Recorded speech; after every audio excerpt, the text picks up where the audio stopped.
Guys, welcome back to another episode of Atlas Survival Shelters. I hope you're all doing great. Today, I'm going to do a video that I've been needing to do for a long time, and a lot of you guys suggested that I do this video, but I'm going to compare my bunkers in a side-by-side comparison between me and my leading competitor. So I'm not going to use the name of the leading competitor, so let's just call him Competitor X. So on my website, atlassurvivalshelters.com, right below the main picture, there's a little page that says compare. So I actually have these images side by side. So all I'm going to do is go over the side-by-side comparisons that are on my website. And this is a fair comparison. This is my standard bunker against his standard bunker. Now, the man has the means and they have the capability to do a better job and actually probably match my shelters tit for tat.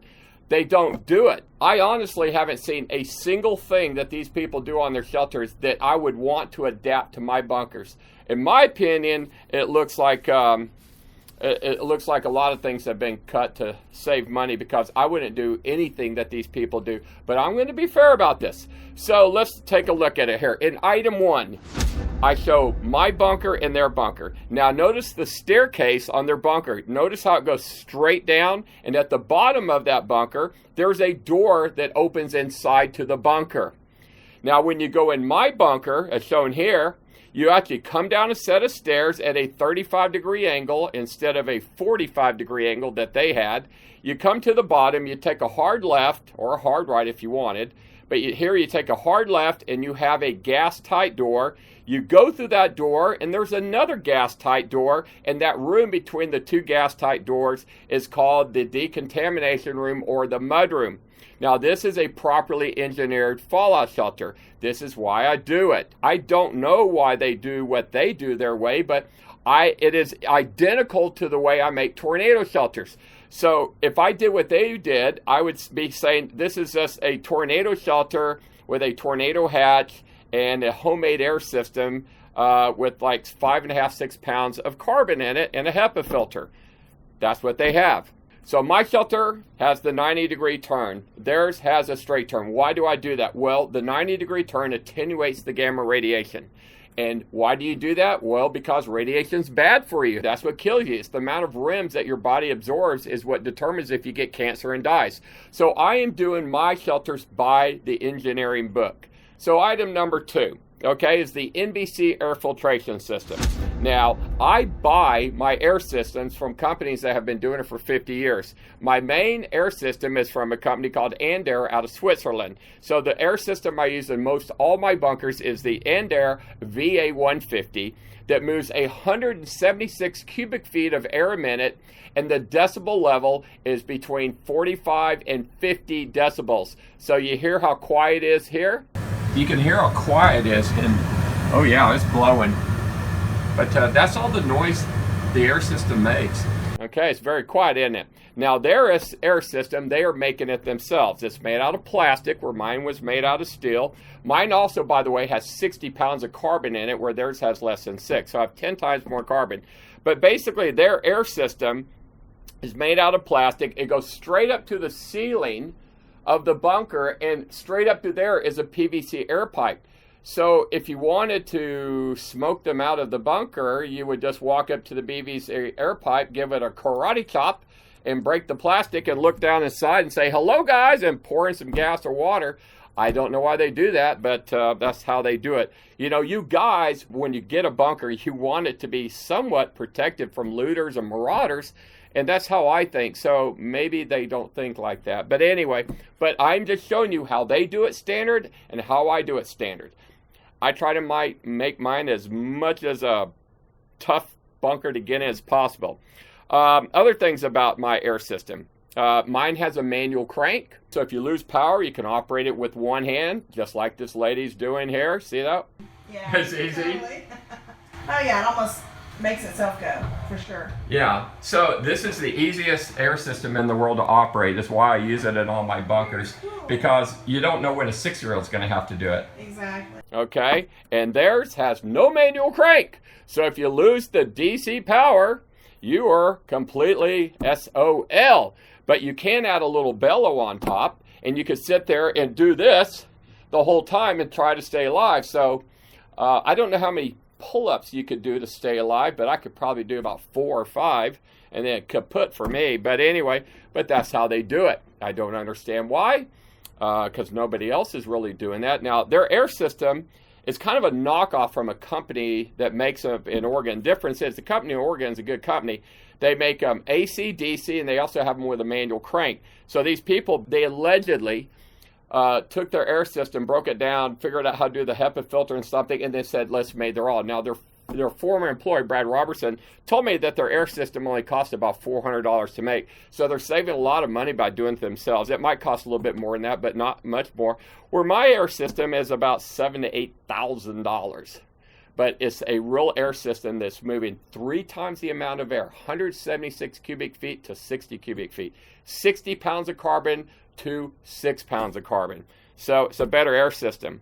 So item number 3 here is it's more about the air system. I'm just showing the little girl with one arm. It's so easy the 6-year-old girl with a broken arm can operate it. And that's how you want it to be. You don't know who's going to have to operate the air system to maintain overpressure. Because if we ever had an airborne plague in this country, you want the air pressure to maintain in your bunker. That way air is always blowing out. That way the biological would not come in. If you stop your airflow, well, you're going to have a reverse effect. It's going to start sucking air into your bunker, and then the plague or whatever it could be could come into your bunker. By operating an air system full time or having overpressure, it's always pushing air out. So you want to maintain that.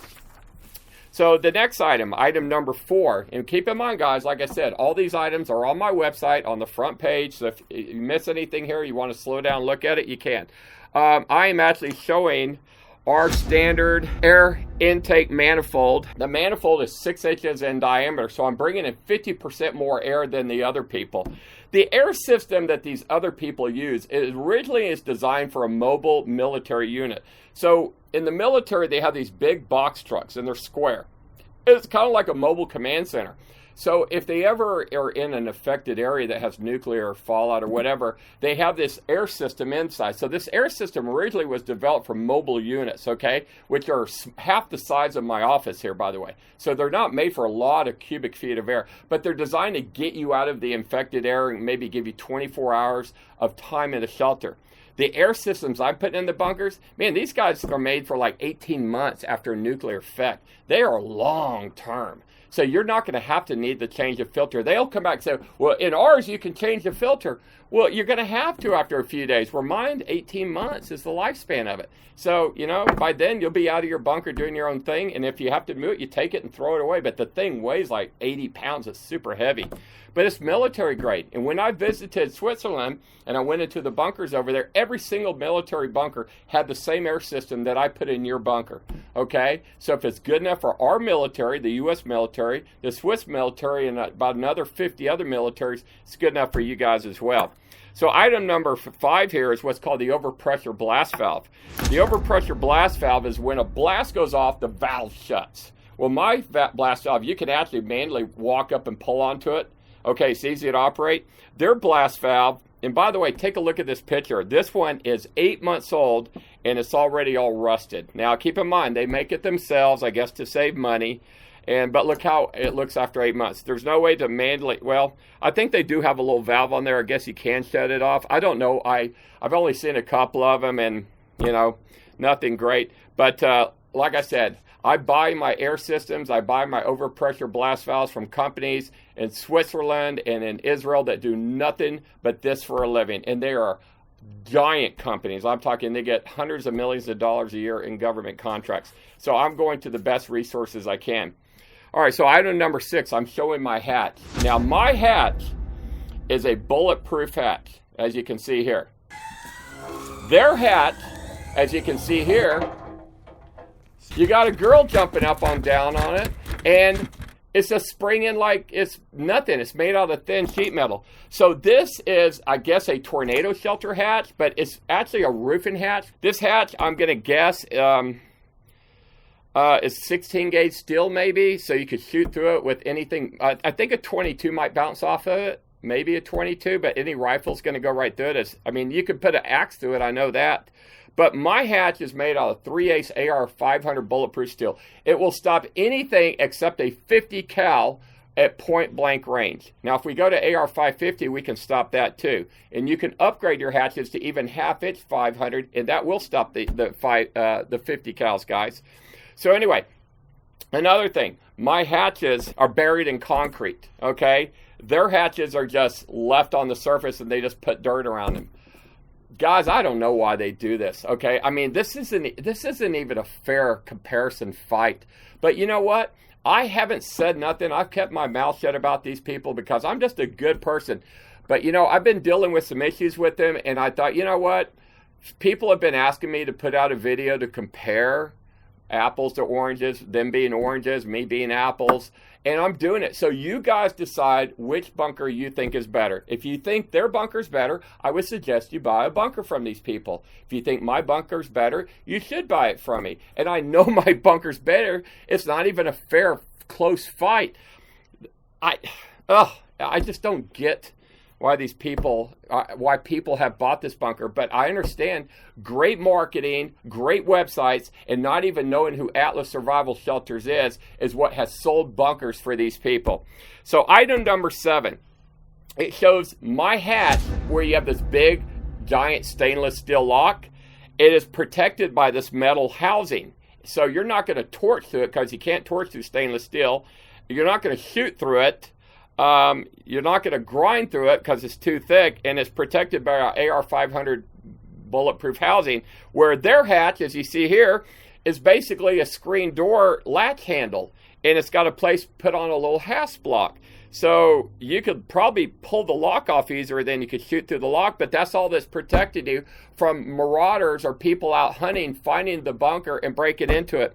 Again, guys, I don't know why some people do it so cheap, I guess.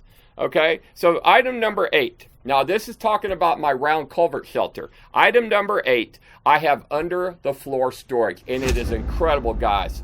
It's 3 foot of storage under the floor. We set it to where you can get a 55-gallon barrel under the floor perfectly, where they only make a square bunker and there's no storage under the floor.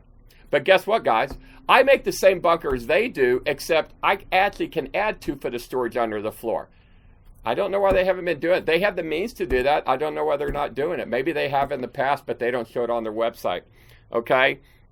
So, guys, if you like storage and you like food and water when you're in your bunker, you're going to love Atlas. And that should be all of you. So this room that I'm in right now is full of crap everywhere. I mean, this is all my survival stuff, so it's not really crap. It's my stuff. But imagine having to live in this room. That's what it feels like when you're living in a square bunker without any storage. So keep that in mind. If you want storage, Atlas is all about storage, okay? So item number 9. This shows how deep I bury my bunkers, between 6 and 10 feet. The climate below 6 to 7 feet of dirt stays steady, kind of like a root cellar. So you want your bunker down as deep as possible for several reasons. One reason, because you're going to be the same temperature inside the bunker that you are of the earth.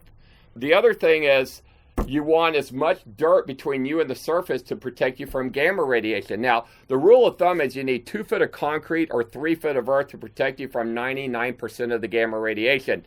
So I give you guys between 6 and 10 feet typically. Now, I have certain types of shelters that are being built into the bunkers. Built into the house. These are called Y-NATO. Those have 2 foot of concrete on top. So I'm sticking to the regulations. In case you're curious, what it takes to protect you and shield you from gamma radiation is 4 inches of lead, 12 inches of steel, 24 inches of concrete, 36 inches of packed earth, 6 foot of water, or 109 inches of compacted wood. That's what it takes to shield you from gamma radiation. So we usually go with the 2 foot of concrete or the 3 foot of earth, but I always go more because I'm trying to keep you cool in the bunker. There's nothing worse than going down in a bunker on a hot Texas day and just sweltering hot there and sweating and just whatever. But anyway, so in this picture here, I'm showing a picture of their bunker. Now look how shallow it is in the ground. Now I actually had a guy call me the other day. He said he bought a Rise and S bunker a few years ago, and they only buried it 18 inches underground. He saw my video, and he asked if I would come out change out his air system, change out his air pipes, change out his entrance, because he didn't know at the time about the 90-degree turns, about the air system with the manual crank. He just knew that these people were good at marketing, and he bought into what they said. And everything is as I described. The PVC air pipes, the thin hatch, and I'm going to make a video of that very soon, and I'll put it back out so you can see how I can fix your Ryzen S bunker if you already have one, if I can fix it. Okay, so as you can see in this picture here again, still, this is one of their very large bunkers, probably 2,000 square feet. That's a $500,000 bunker. Yet it's got a thin tin roofing hatch like this here. This is an entrance to one. PVC air pipe. So guys, you pay $500,000 million for a bunker. You expect that thing to be made like a Abrams tank, not like a piece of plastic whatever. Okay, that's just horrible. So let's go over to the next item. Item number 10, the stairs. Okay, stairs are stairs. So this is showing an image of my culvert shelter, by the way. Keep in mind, guys, Atlas Shelters does several types of shelters. We do round, square, monolithic, dome, concrete, multi-plate. We do it all. So I always have a non-biased opinion. But right there in that picture, I'm showing the culvert pipe stairs. But what's good about these stairs is, look at that. That is hot dip galvanized stair stringers made out of steel. And then the steps are pressure treated wood. Pressure treated wood doesn't rot or mold or anything. Guys, that's what they make fishing piers out of. So if the competitor tries to scare you and say that, oh, they're going to do, your wood's going to mold. Guys, you think I'm stupid? I'm using pressure treated wood. I'm using dried hemp. I'm using things that are mold free. Plus, if you add copper sulfate into the paint when you paint things, copper sulfate kills mold. So they're trying to scare you into saying, oh, if you buy their bunker and there's wood, it's going to mold, it's going to rot. Guys, I have a beach house in Texas, and if you leave the air conditioning off, it gets hot in there. It don't care if you have a couch made of blue jean material like I do, walls, and a stainless steel refrigerator. I left the heat on into the summer there one time because I hadn't gone back in so long. The entire house is covered in mold. Stainless steel, wood, cloth, everything. Okay? So guys, if you don't think you can get mold on something, you're crazy. But if you bury the shelter deep enough, and with a gas-tight door like we use, it's a contained compartment. You should never have mold. Now look at this video right here. Okay, so I am walking down a set of stairs. I am in a bunker that has been in the ground for 8 years. And it's kind of weird because it still smells new in here. And he's got the floor pulled up. He's showing me the storage underneath the floor here. You see, I went down into that bunker. It was 8 years old and it still smelled new. And look at this here. The wood under these floors, this is dried hemp. This is not a yellow pine or anything like that. So if somebody says, well, you're going to get mold on that wood, this is living proof of an 8-year-old bunker. You see, there's no mold. That's 8 years old wood. So don't let people scare you that wood is always bad. Yes, there are people who make bunkers and put yellow pine in there, and yellow pine will rot. But guys, I've been doing this long enough that I'm not going to put those kind of woods in there. I'm using birch, dried hemp, pressure-treated wood. Come on, man. Seriously. Don't let people's websites, have fancy websites, try to scare you and say that, like, oh, I remember when I was covering that L entrance, it's like, why you don't need an L entrance? Well, they're idiots. And what was the other thing? They say they have underfloor storage. What do you mean they say they have underfloor storage? Underfloor storage is great. That's where you put your food and your water and your batteries and your generator and everything. Who wouldn't want storage? That's like having a car without a trunk or a car without a back seat. Come on, guys, I don't know who does these other people's website, but they're a joke. But anyway, showing their stairs right here on number 10 again. Their stairs here are just metal stairs. There's nothing wrong with metal stairs. But in this particular case, this bunker here is 8 months old, and they quote that they have a 150-year lifespan on their paint and a lifetime guarantee. Yet this bunker is 8 months old, and it is rusted out. Even this hatch here. Look at the rust under this hatch. Wow, 8 months old? So much. You know what? It didn't last 150 days, much less 150 years, guys. So anyway, so item number 11, very important now. Air pipes. Our air pipes that come out of the ground are made of 6-inch diameter, and sometimes we even go to 8-inch. But most of the time when we're using the VA 150 from Andair, we're using 6-inch diameter pipe. Now, because pipe can rust, like this image here, this is a year-old pipe, and look how it's rusted in Louisiana. This is actually, somebody else did this bunker. They called me out to come take a look at it because it was falling apart. This is why I galvanize my ladders, my stairs, my air pipes. So I have a 6-inch galvanized air pipe, and look at what they're using, guys. Yes, 4-inch plastic PVC, and look how strong it is when I walk up and shake it. The air pipes is just 2 PVC pipes that you can just push over and break, so they wouldn't handle a moose, much less a nuclear blast. Not very strong, is it? Can you imagine that? You know what? I'd be more worried about the moose and the cows knocking my air pipe over than anything. It's not going to withstand a nuclear blast. Now, their excuse to this will be, well, it's just for fallout and it doesn't need to be strong. But guys, you really kind of expect to have some protection from your shelter, okay? You know, so guys, I'm not cutting any corners. Matter of fact, I am always looking for ways to make your bunker better. And if I can find a way, I do it. But I'm running out of things to fix. I mean, keep in mind, I've been doing this a long time. It's like, I am like one of these crazy perfectionists that, you know, people hate working for me sometimes because I always want it better, more perfect. But guys, I'm the kind of guy you want to hire to do your bunker. You know what? You can trust me. I have good morals, I have good ethics, and I got your back. You know what? I'm going to do the right thing with nobody watching, because when you buy a bunker from me, you're not sitting there watching me. You got to trust me, and I'm doing it right. So I just want you to know that I'm doing it right, okay? So item number 12.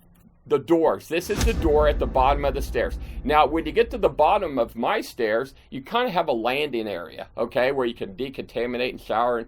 And where at the bottom of their stairs, there's and I'll show their image right here. You see how their stairs go down? And at the bottom is just a flat door, and it has residential locks on there, okay, and their door opens in. Well, when you have a blast, the pressure is so great, it will just blow that door open, okay?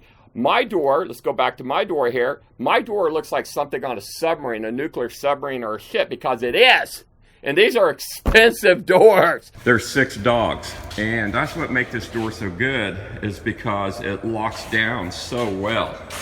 Each one of those dogs tightens down that area so that the gasket, which is this gasket right here, will indent on the steel, creating a barrier between you and any gases that could get in. They make their own doors out of 1/4-inch plate, and they call them bulletproof. Well, guys, the door needs to be airtight or gas tight, and the hatch needs to be bulletproof. So they have this non-bulletproof hatch and a non-airtight door. I have a bulletproof hatch, I have an airtight door, and my door is still pretty much bulletproof from any pistol round, just not a rifle round. My hatch is protected from a rifle round. I don't know why they would allow somebody to get into the stairwell of your bunker and then mess with you at the door. I'm not even going to let them get in the stairwell.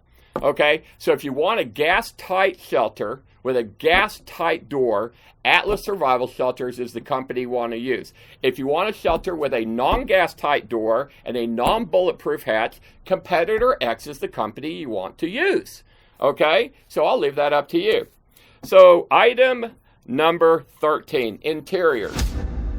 Atlas prides itself on making the interiors as cozy as your RV or your home.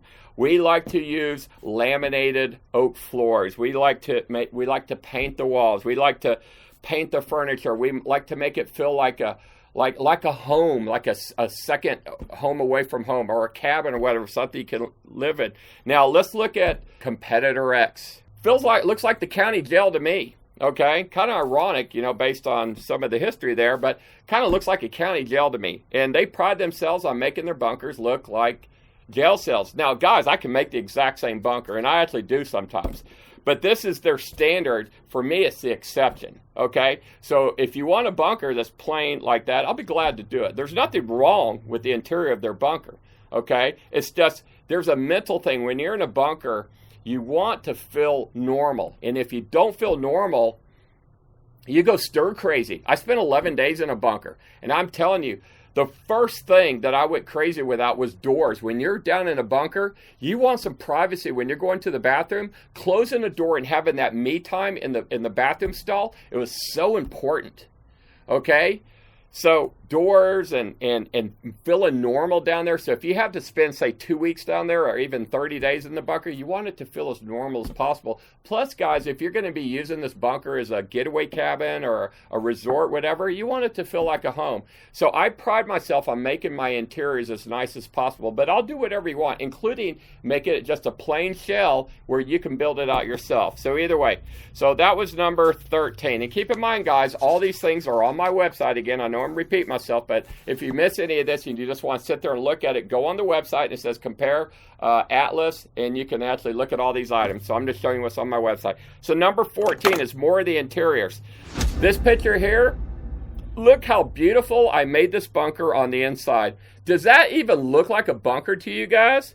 No, this is actually one of my safe cellars that you build the house on top of. So this particular bunker, and keep in mind, guys, not everybody who puts in a shelter is a doomsayer. People buy these for gun rooms, for wine cellars, for offices, or just because they wanted one, because they can afford it, and they always wanted a secret room when they were a kid.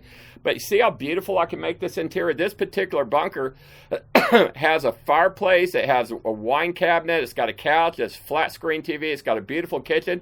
But in the back there, you notice where it says home? That is where the VA-150 NBC air filtration system is hidden, as well as a gun cabinet. And to the right of that, that little square wooden door, that is the entrance to the escape tunnel, where you have more storage in the escape tunnel. And then the storage in this particular bunker, because it was a modular square bunker, and I'll show an image here of what it looked like from the outside. So that's what it looks like from the outside. So let's go over to theirs. And keep in mind, these are pictures I just right off their website. Guys, if you want that, I'll do it too. But I'm telling you, the mind games that plays on you when you are in a metal square box with nothing around will drive you crazy. You want the normalcy of everything you have in your house, you want in your bunker. It just is not mentally good to be locked up in a bunker down like that. But anyway, if you want one, I'll do it for you. But I pride myself in trying to finish out the bunkers, okay? Now, number 15, sandblasting. Their hatch in 8 months on a bunker I visited in Minnesota was just rusted, okay? The outside, the hinges are rusted. And when you open it up, look at the rust on the bottom here. You got a rusted handle. This is only 8 months old. Now, look at this video here. So that hatch is, that's an armor-plated hatch. It's about 8 years old. Now you see that? That was an 8-year-old hatch. And you know why the paint was so good? Guys, I paint the hatches with the same paint and the same finish as if you took your car into a body shop and said, repaint my car. You would never expect your car to rust. You know what they do?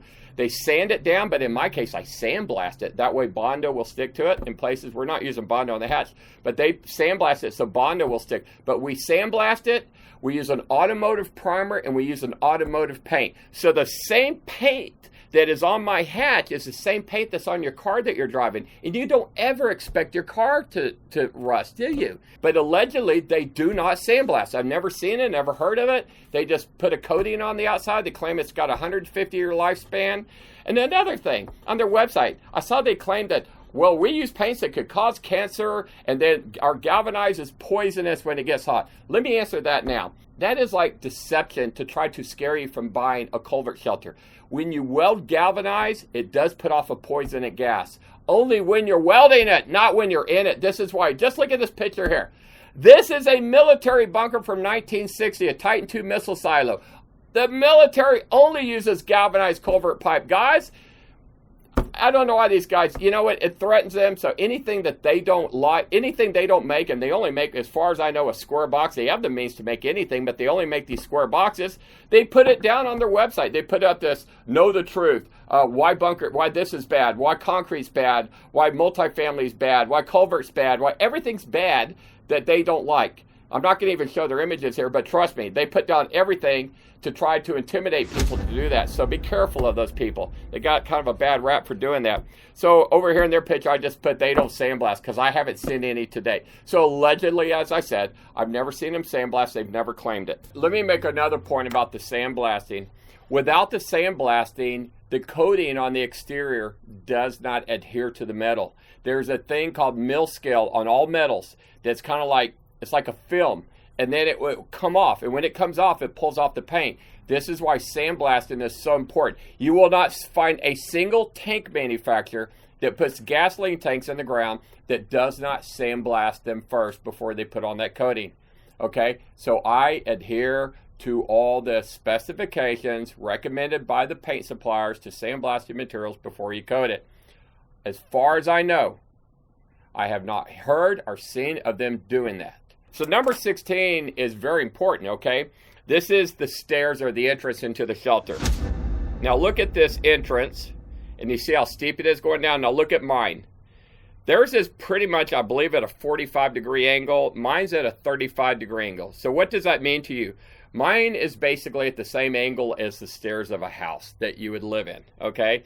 Like a 7.5-inch riser, 10-inch run, something like that. Theirs is like an 8-inch riser, 8-inch run. And I know that because I measured it when I was at the lady in Minnesota's house to look at a bunker, okay? So what does this mean to you? It means that it's easier to get down my shelter. It's at a proper, it actually meets code if you're going to put it under a house. Can I make a staircase at a 45-degree angle? Of course, anybody can. Okay, but this is their standard. On all the pictures on their website and everything I've seen on their videos and everything, all their shelters are made with these steep stairs, and at the bottom of the stairs is just a door that opens up into the shelter that they make themselves that they call bulletproof. And then they have that little thin tin roofing hatch on there. Where going back to mine here, you see it's got that heavy-duty AR-500 bulletproof hatch. And I'm just telling you guys, my hatch weighs like 1,000 pounds, okay, maybe even more. I would guess their hatch might weigh, maybe 75, 80 pounds, maybe 100 pounds, you know, not very much. And as you can tell in this video here, right again, see the girl's just jumping up and down on it. It's just thin tin, guys. It's just a roofing hatch. Maybe it qualifies for a tornado or something, but man, for a nuclear bomb shelter, I think you guys want something that's going to withstand some kind of a blast and something that's going to withstand bullets, because that's what I want. So we'll go on to the next one. All right, so number 17. This is the entrance of the staircase going down. This is the picture of mine. Going down, you got to make a hard left turn, okay? What it says is to enter our Atlas design shelter, you must first go through a bulletproof nuclear blast hatch and then enter through 2 gas-tight marine-grade doors to enter the living quarters. The mud room or decontamination room has a shower in it as specified by the Nuclear Regulatory Department. So you go down the stairs, you turn, you go through a gas-tight door, you enter a room, that's a decontamination room, and then you go through another door. John F. Kennedy, who had his bunker, which is basically an Atlas design bunker, built in 1961 on Peanut Island in Palm Beach, Florida, has the exact same system. Matter of fact, let me show you a little clip of the President of the United States. If it's good enough for the President of the United States, it's good enough for you. And guess what? The bunker I'm making is better than the one they did for John F. Kennedy. Now let's look at their bunker. Okay? It looks just like my tornado shelter, and it looks just like their tornado shelter. You walk straight down, you go to the door. There's no 90-degree turn. Now, why do you need the 90-degree turn? Guys, that's what attenuates the gamma radiation. You've got to go down a staircase, make a turn, and you got to travel 2 times the width of the staircase at a minimum. The longer you can travel, the better. But we go like, instead of, our staircase is 3 feet wide, theirs is 32 inches wide. Okay, so we have a wider stair at a lower angle.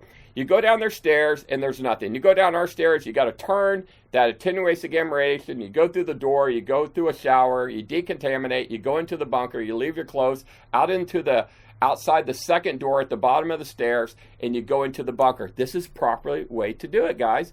So I'm making it right. I don't know what these other people are doing, okay?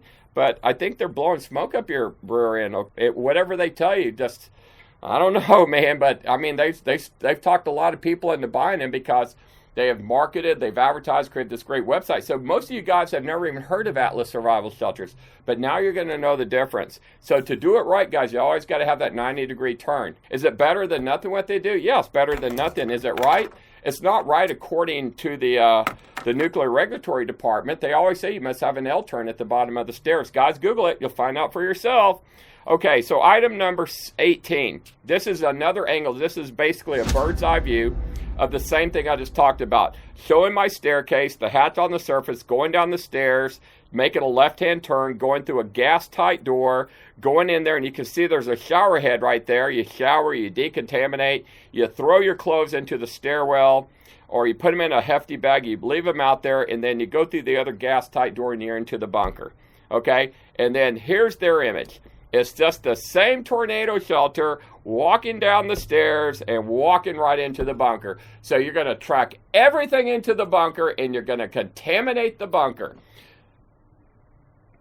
I don't know what to say, except I don't like it. It's not good. But anyway, if that's what you want, guys, Competitor X is the guy for you, okay? Do some background checks, like I said.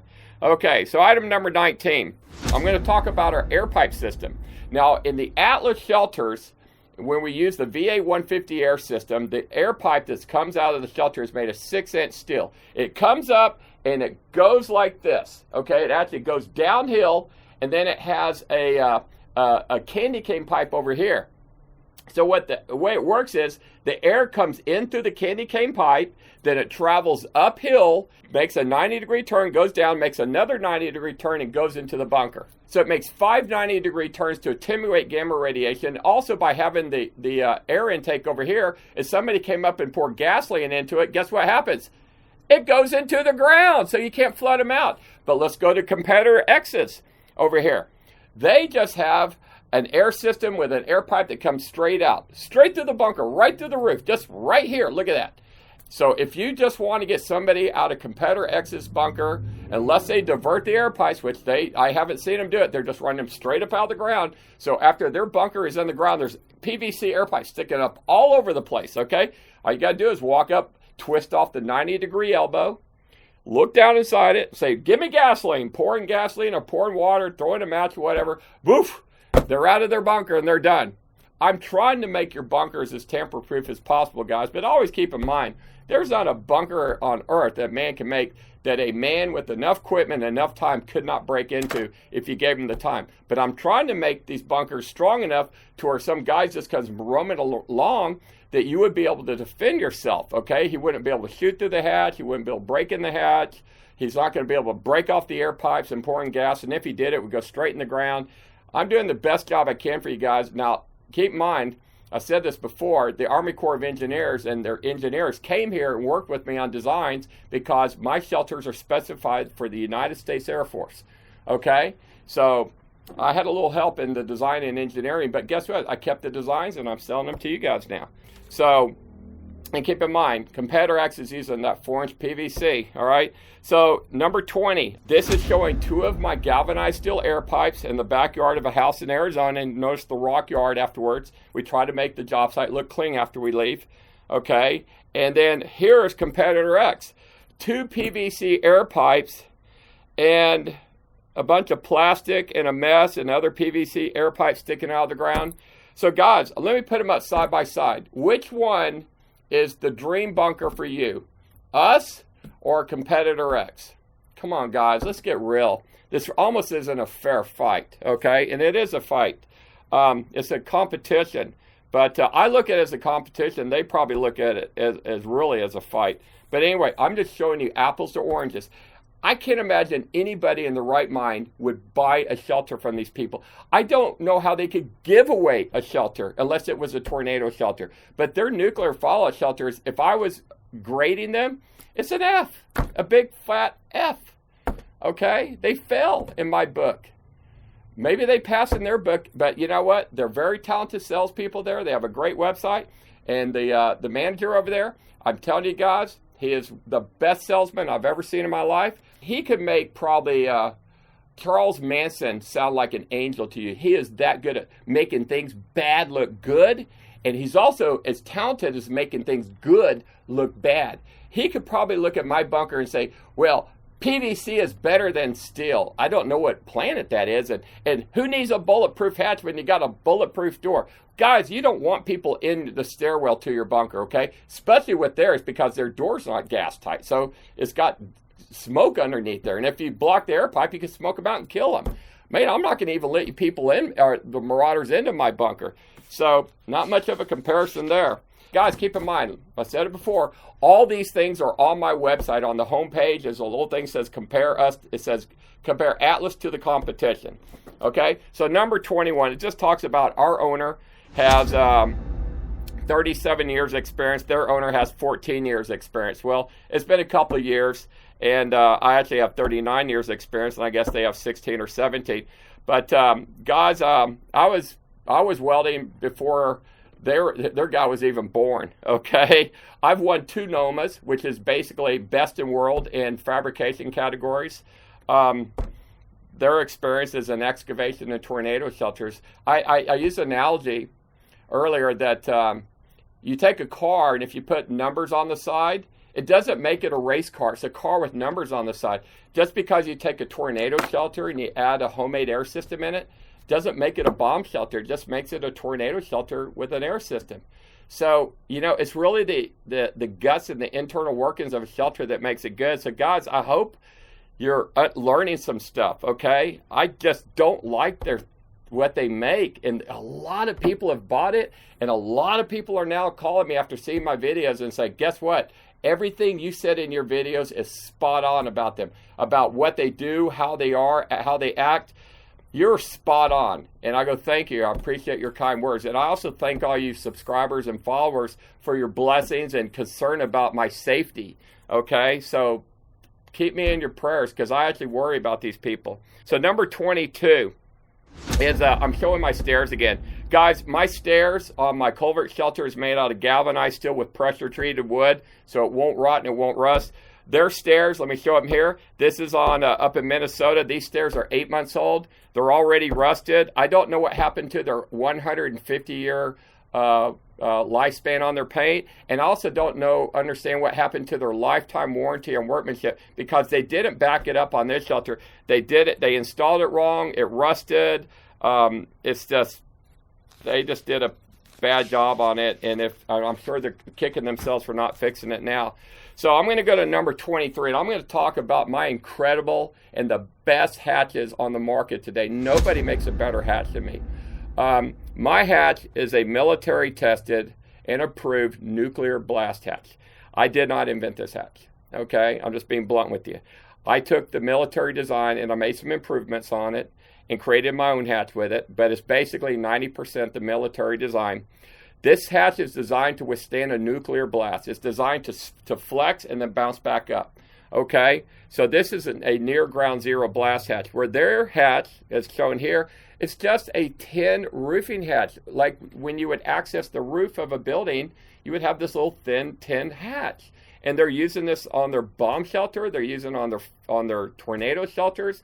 They're using the same hatch on both. Like I said, guys, as far as I can tell, they're building a tornado shelter, and their fallout shelter or their bomb shelter, whatever they call it, is identical.